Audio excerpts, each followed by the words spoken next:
بسم اللہ الرحمن الرحیم الحمدللہ رب العالمین والصلاة والسلام علی اشرف الانبیاء والمرسلین وعلی آلہ وصحبہ اجمعین۔ دورہا باید کہ تا یک مرد حق پیدا شود، دورہا باید کہ تا یک مرد حق پیدا شود،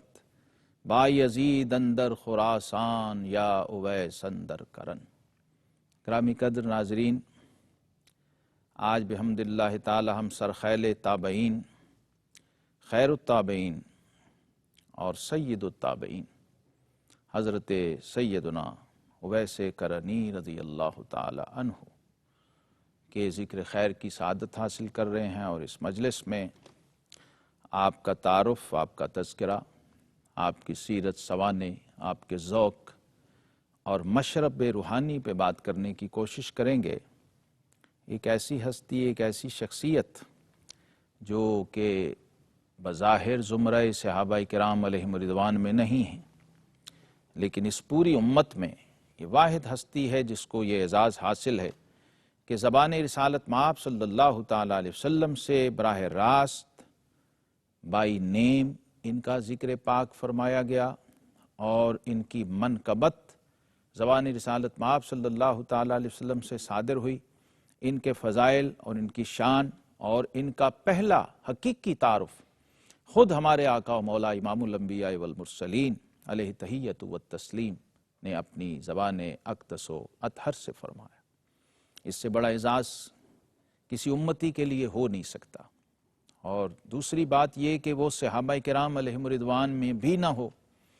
تابعین میں شامل ہو، اور پھر یہ اعزاز حاصل ہو۔ اور تیسری بات یہ کہ وہ شہنشاہ اقلیم اخفاء بھی ہو، اور امام ائمہ مستورین بھی ہو، مستور الحال درویشوں کا شہنشاہ ہو، بلکہ یہ مشرب اور یہ مسلک جس کی ذات گرامی سے شروع ہو رہا ہو اور ابتدا ہو رہی ہو، وہ ذات پاک جس نے سوکر اور صحف دونوں کیفیات روحانی کو معنویت بخشی ہے۔ حضرات صوفیہ کرام اہل حال جو ان مدارج و مراتب کو سمجھتے ہیں اور ان سے گزرتے ہیں، وہ جانتے ہیں کہ خیر القرون کی یہ عظیم الشان ہستی حضرت سیدنا اویس کرنی رضی اللہ تعالی عنہ، یہ روحانیت، طریقت، تصوف، معرفت اور حقیقت کے جو مدارج و مراتب ہیں، یہ آپ رحمت اللہ تعالی علیہ کی ذات ہے جہاں سے یہ سرچشمے پھوٹتے ہیں۔ چونکہ یہ ابتدا ہے اور خیر القرون ہے، بلکہ خود زبان رسالت مآب صلی اللہ تعالی علیہ وسلم میں آپ کو ہونے کا شرف ہے۔ بظاہر صحبت و مجلس نہ ہونے کی وجہ سے آپ کو تابعیت کا درجہ اور مرتبہ حاصل ہے، لیکن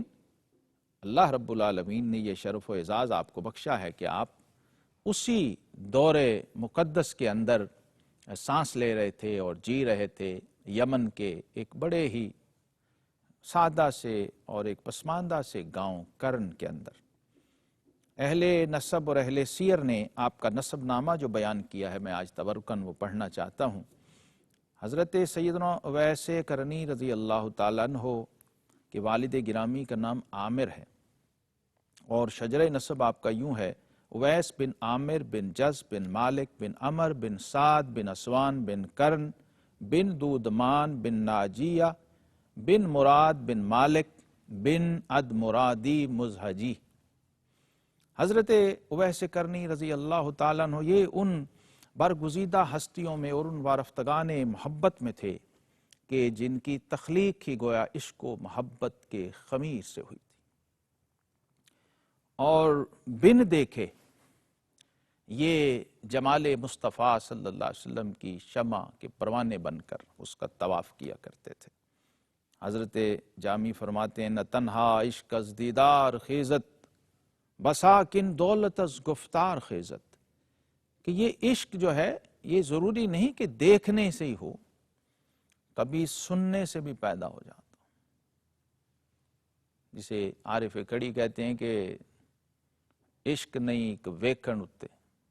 سنیا بھی اٹھ لگدا، تو سیم ترجمہ ہے۔ تو آپ نادیدہ طور پر بارگاہ رسالت مآب صلی اللہ تعالی علیہ وسلم سے اس طرح متصل تھے اور ایسے جڑے ہوئے تھے کہ خود اہل مجلس اور اہل صحبت میں جو سرخیل ہستیاں سیدنا عمر بن خطاب فاروق اعظم رضی اللہ تعالی عنہ اور سیدنا علی المرتضیٰ شیر خدا کرم اللہ وجہ الکریم جیسی ہستیوں نے آپ پر رشک فرمائے، صحابہ کرام علیہم رضوان کو بھی رشک آتا تھا، اور مشرب آپ کا اخفاء ہے، مستور الحالی ہے، خود کو چھپانا ہے، اور ملامت کا مشرب ہے، اپنی نفی ہے، ہر مرحلے پر، ہر قدم پر، ہر معاملے میں اپنی ذات، اپنی صفات، اپنے کمالات کی نفی، اور لا الہ الا اللہ کی عملی تفسیر، یعنی کسی صوفی سالک نے نفی اور اس بات کو مجسم دیکھنا ہو تو وہ سیدنا اویس کرنی رضی اللہ تعالیٰ کی ذات گرامی کو دیکھ لے، کسی نے زہد نبوی صلی اللہ علیہ وسلم کی تفسیر دیکھنی ہو اور اس کا مجسمہ دیکھنا ہو تو وہ حضرت سیدنا اویس کرنی رضی اللہ تعالی عنہ کی سیرت کو اٹھا کر دیکھے۔ اور کمال یہ ہے کہ خود کو مٹاتے مٹاتے مٹاتے یہ حال ہو گیا کہ من تواضع للہ فقد رفعہ اللہ، جس نے اللہ کے لیے خود کو جھکا دیا اللہ نے اس کو اٹھا دیا۔ یہ خود کو چھپاتے رہے اور خالق کائنات نے اپنے قاعدہ قدرت کے تحت پھر ان کو لوگوں کے سامنے اپنے محبوب کریم علیہ السلام کی زبان اقدس و اطہر سے متعارف کروایا۔ اب ظاہراً آقا کریم علیہ السلام کی مجلس نہ پانے کے باوجود بھی وہاں آپ کے تذکرے ہو رہے تھے، اور حضرات صحابہ کرام علیہم رضوان کو آقا کریم علیہ السلام نے خود ان کا تعارف کروایا، اور صحیح مسلم شریف جیسی حدیث کی معتبر اور مستند کتاب میں آپ کا ذکر پاک ہے۔ اس کے بعد کسی اور تذکرے کی گنجائش ہی نہیں ہے، اور کسی اور روایت یا حکایت کے حوالے کی ضرورت نہیں رہتی۔ اس کے بعد پھر جو مسند احمد، مستدرک حاکم میں، دلائل النبوہ میں، مسند ابی یعلا وغیرہ جو حدیث کی معتبر مستند کتابیں ہیں، ان میں یہ روایات موجود ہیں جن میں آقا کریم علیہ السلام نے خود آپ کا نام لے کر صحابہ کرام علیہم رضوان کو آپ کا تعارف کروایا تھا، اور فرمایا تھا کہ اس کی تلاش میں رہنا، اور جب وہ تمہیں مل جائے تو اس سے اپنی مغفرت و بخشش کی دعا کروانا، میرا سلام بھی کہنا، اور میری امت کی بخشش و مغفرت کے لیے بھی اس سے دعا کروانا۔ ناظرین محترم، یہ بہت قابل توجہ پہلو ہیں۔ قرآنی آیات، حدیث صحیحہ میں جب ایسی کسی ہستی کا ذکر آ جائے تو اس کا مطلب یہ ہوتا ہے کہ انعمتا علیہم کے زمرے میں ہیں، تابعین ہونے کی وجہ سے اور خیر التابعین ہونے کی وجہ سے، جن کے بارے میں آقا کریم علیہ السلام نے فرمایا تھا کہ لا تمس النار مسلما رآنی او رآ من رآنی، کہ اس مسلمان کو جہنم کی آگ چھو بھی نہیں سکتی جس نے مجھے دیکھ لیا یا میرے دیکھنے والے کو دیکھ لیا۔ یہ تو عام تابعی کا منصب اور مرتبہ ہے، چاہے جائے کہ خیر التابعین کی بات ہو رہی ہو، جس پر خود تابعین رشک کرتے ہوں اور اس کو اپنا سید و سردار مانتے ہوں، اور حضرات صحابہ کرام علیہم رضوان میں عشرہ مبشرہ اور خلفائے راشدین کے مراتب رکھنے والی ہستیاں انہیں ڈھونڈتی پھر رہی ہوں، انہیں تلاش کر رہی ہوں، اور آقا کریم علیہ السلام کے سفیر بن کے ان کے پاس جا رہے ہیں اور ان سے دعائیں کروا رہے ہوں۔ نبی رحمت صلی اللہ تعالی علیہ وسلم نے پھر ایک موقع پر فرمایا تھا کہ اویس سے کرنی میری امت کا وہ مقبول بارگاہ شخص ہے کہ جس کی دعا سے میری امت کے اتنے گناہ گاروں کی بخشش فرمائی جائے گی، اس کی سفارش و شفاعت سے جتنے قبیلہ بنو مضر و ربیہ کی بکریوں کے بال ہیں۔ اور دوسری روایت میں فرمایا تھا کہ اویس وہ ہے کہ لو اقسم علی اللہ لابرہ، اگر وہ اللہ کو کسی بات کی قسم دے دے تو اللہ فوراً اس کو پوری کر دیتا۔ اور یہ بھی شارحین اور اہل علم نے لکھا ہے کہ آپ کے پوشیدہ رہنے کی اور چھپے رہنے کی ایک ریزن اور بہت بڑی بنیادی وجہ یہ بھی تھی کہ چونکہ مستجاب الدعوات تھے اور پھر لوگ رجوع کرتے تھے، اور نیک و بد سب رجوع کیا کرتے ہیں خواص و عوام ایسی بارگاہوں میں، تو آپ نے خود کو چھپا لیا کہ کہیں کوئی ایسی دعا یا کوئی ایسی بات نہ میں کر بیٹھوں جو مشیت عزدی کے خلاف ہو، مخلوق کی جو حاجت روائی ہے اور مخلوق کی ہمدردی ہے اور نفع رسانی کا جذبہ ہے، ظاہر ہے یہ سیدنا ویسے کرنی رضی اللہ سے بڑھ کے اور کس وجود میں ہو سکتا تھا۔ تو حضرات صوفیہ تو اس کا پیکر ہوتے ہیں، الخلق عیال اللہ ان کا مشرب ہوتا ہے اور ان کا مسلک ہوتا ہے، لہٰذا یہ بھی ایک ریزن۔ اور ایک تو آپ کا مشرب ہی اخفاء ہے، اویسیت کا مطلب ہی ہے اخفاء، خود کو چھپانا اور ہو کے بھی نہ ہونے کا احساس، جو آقا کریم علیہ السلام نے ان ہستیوں کے تعارف میں فرمایا تھا، جن کے لیے جو اہل تکوین ہیں۔ اور یہ بھی اہل حال عرفاء نے لکھا کہ آپ دور رسالت مآب صلی اللہ علیہ وسلم میں قطب تکوین کے منصب پر فائز تھے، قطب مدار تھے، اور قطب مدار کے لیے پوشیدہ رہنا بھی ضروری ہوتا ہے، اور قطبین کا اجتماع بھی نہیں ہوا کرتا۔ جو قطب ارشاد ہوتا ہے اور قطب مدار ہوتا ہے، یہ آپس میں ظاہری ملاقات نہیں کرتے، روحانی تو رابطے رہتے ہیں، اور کائنات کا جو سارا نظام ہے ارشاد و تکوین کا، وہ انہی کی ذوات قدسیہ سے وابستہ ہوتا ہے، یہ قدرت کا نظام ہے۔ وَلِلَّهِ جُنُودُ السَّمَاوَاتِ وَالْأَرْضِ کے تحت مفسرین نے یہ لکھا کہ اللہ کے ایسے بندے ہمیشہ رہتے ہیں جن کے لیے حدیث پاک میں فرمایا گیا وَبِهِمْ يُمْتَرُونَ وَبِهِمْ يُرْزَقُونَ وَبِهِمْ يُنْصَرُونَ، یہ وہ ہستیاں ہیں گو ان کے بال اٹے ہوتے ہیں، گردآلود چہرے ہوتے ہیں اور بوسیدہ لباس ہوتے ہیں، اور معاشرے میں کوئی ایسا ظاہری بڑا سٹیٹس اور مشار علیہ نہیں ہوتے، ان کی طرف اشارے نہیں کیے جاتے، شہرت سے تو ویسے یہ نفور ہوتے ہیں، بیزار ہوتے ہیں، کیونکہ آقا کریم علیہ السلام نے جو تربیت فرمائی ہے اپنے ماننے والوں کی، اور خاص طور پہ خیر القرون کے لوگوں کی، صحابہ کرام، اور پھر ان کے جو نقش قدم پہ چلنے والے، ان سے ملنے والے، ان کی مجلس پانے والے، جنہیں ہم تابعین کہتے ہیں، یعنی والذین اتبعوہم بإحسان رضی اللہ عنہم ورضوا، جن کے لیے کہا گیا کہ جو یہ ان کے نقش قدم پہ چلے ہیں ان سے بھی اللہ راضی ہے اور یہ اللہ سے راضی ہیں، یہی تابعین ہیں۔ اور یہیں سے قرآن پاک کی اسی آیت سے یہ ترکیب اور یہ ٹرم لی گئی۔ پھر خیر القرون سے بھی ان کو موسوم اور منسوب کیا گیا ہے کہ خیر القرون کرنی ثم الذین یلونہم ثم الذین یلونہم، تو یہ انہی کا اولین مصداق ہیں سیدنا اویس کرنی رضی اللہ تعالیٰ۔ پھر ایک اور حدیث ہے، صحیح مسلم شریف کی حدیث ہے، جس میں ان اہل اخفاء کی فضیلت بیان کی گئی ہے۔ نبی رحمت صلی اللہ تعالیٰ علیہ وسلم نے ارشاد فرمایا ان اللہ تعالیٰ یحب العبد التقی الخفی، بے شک اللہ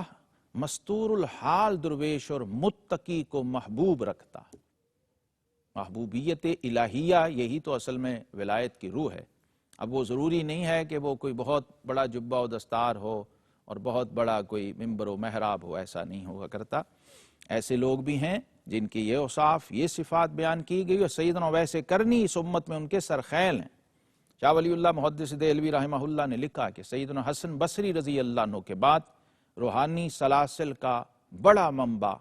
اور مرکز حضرت سیدنا اویس کرنی رضی اللہ عنہ کی ذات گرامی ہے۔ چنانچہ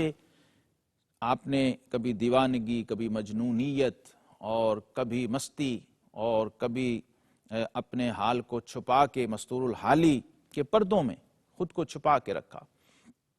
بچوں کے ساتھ بیٹھ جانا،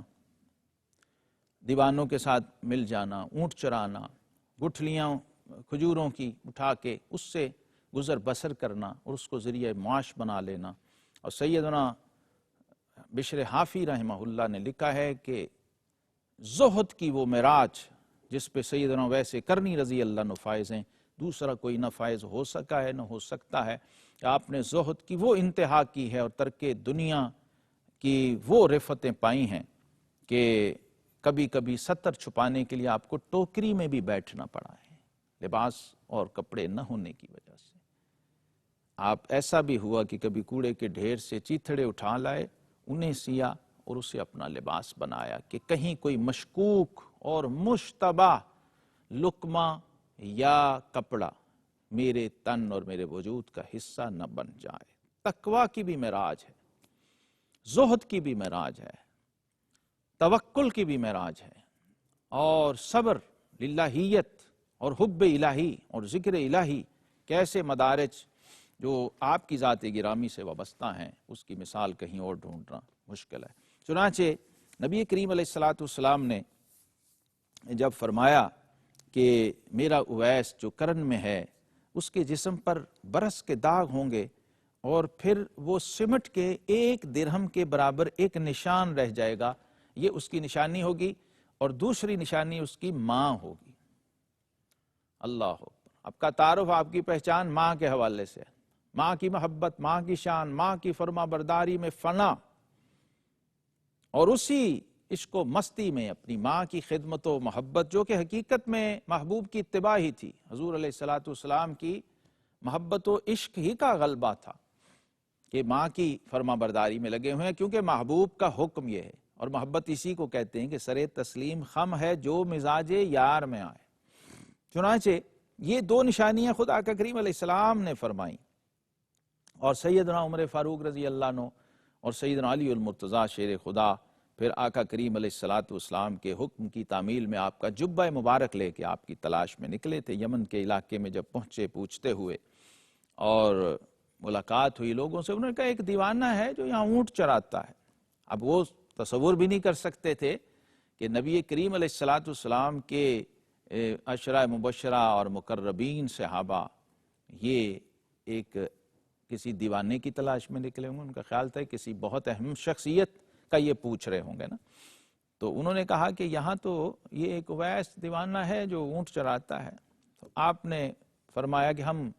اسی کی تلاش میں اس سے ملنا چاہتے ہیں۔ جب پہنچے، ملاقات ہوئی،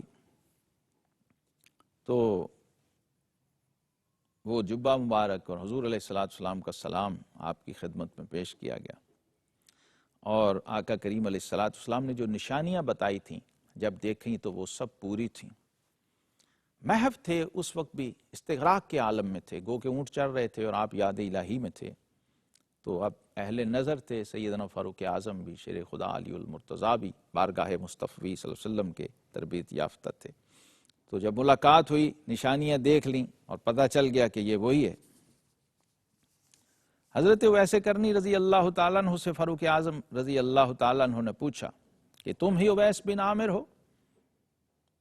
تو انہوں نے اس بات میں جواب دیا کہ جی ہاں۔ فرمایا تمہاری ماں زندہ ہے؟ انہوں نے جواب دیا جی ہاں۔ تو معلومات ہو گئی؟ تو فرمایا ہمیں آقا کریم علیہ السلام نے حکم دیا تھا اور تمہاری یہ نشانیاں بتائی تھیں، تو ہم تمہارے پاس پہنچے ہیں، اب تم ہمارے لیے مغفرت کی دعا کرو، کیونکہ آقا کریم علیہ السلام نے ہمیں یہ فرمایا ہے کہ ہم تم سے مغفرت کی دعا کروائیں۔ اب وہ سارا معاملہ جب پیش آ گیا، پوچھا، آپ نے ان سے پوچھا کہ کہاں کا قصد ہے؟ کہا کوفہ کا۔ حضرت عمر فاروق رضی اللہ تعالیٰ نے فرمایا کہ میں وہاں کے گورنر کو آپ کے لیے کچھ حکم نامہ لکھ دیتا ہوں تاکہ آپ کی مدد کی جا سکے۔ تو فرمایا مجھے اس کی ضرورت نہیں ہے،